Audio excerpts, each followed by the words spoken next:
the one thing I want to talk about right now, that I wanted to talk about so bad, but this season right here, man, like you guys know, I coach basketball. So last week was just crazy with games, and I took up another part-time job temporarily just to get some stuff off the ground. And I was just saw this tweet, and I want to talk about this tweet real quick because I feel like this. I feel like whenever you have an organization, and let me break this down real quick. Nowadays, anybody can get online and make their voice heard.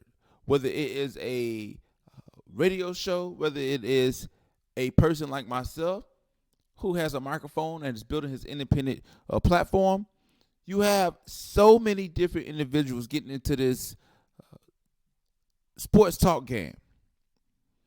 And this one particular station here in the upstate, I'm gonna let y'all know in a minute who it is. If you're reading this, you probably know.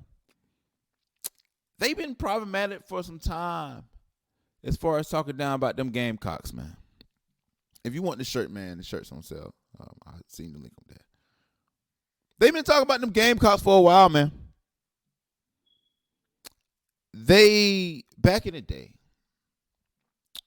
I believe that they was probably one of the top tier radio stations. They was on par with a lot of stations I listened to. Mark Sturgis, I had him on my channel previously. Straight Up with Sturgis, I used to listen to him. And then they got rid of all of their shows. And they brought in two guys who weren't even from the area. You know what I'm saying? Like, if you're going to have a South Carolina-centric show, why are you bringing in two guys, I think one from Louisiana and one from Florida, to talk about South Carolina sports? Now, I know that, some people may have aspirations to want to talk nationally, and that's fine.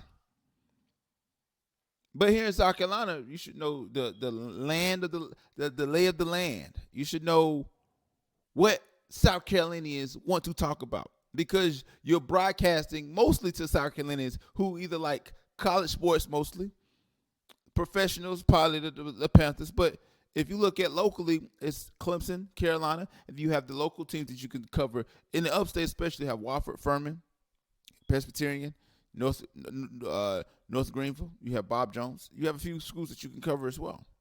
You have the Greenville Triumph.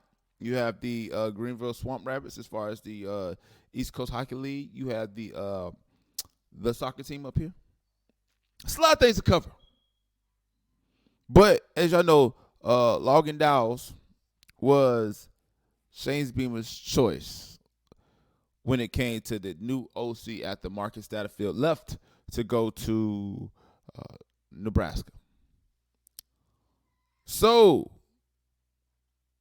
the Fan, which is in the upstate South Carolina, used to be known as ESPN Upstate, changed affiliations, put out a tweet, and on their show, they made a statement. I want to read the statement real quick, and then Shane Beamer got back at him, and I'm going to give you my opinion, and then we're going to start the show, because you know why?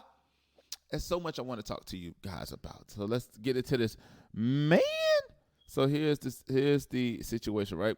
Let's read the tweet at the top. I'm at the bottom. So it says Shane Beamer, South Carolina, really wanted Garrett Riley. Garrett Riley is the OC that went to Clemson. Clemson got him.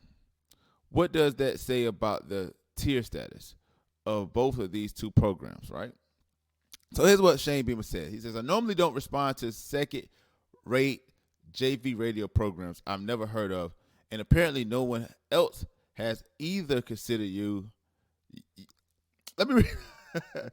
And apparently no one else has either considered you're in the upstate and have 8,000 followers.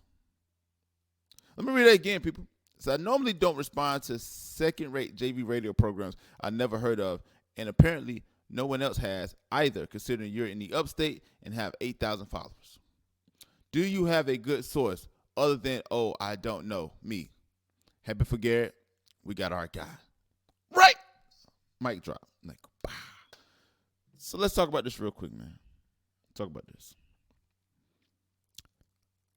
I don't like it when people, and then you see it, man. A lot of people go for the shock value, the shock jock, in order to increase their following, right? I have issues with that because you can't build a solid platform just by going shock jock, right? I've always said this, and I said this in the past. Anytime I criticize ESPN Upstate or the Fan, get to know the lay of the land. And I said that earlier. Get to know the lay of the land. Get to know what us South Carolinians want in sports talk radio.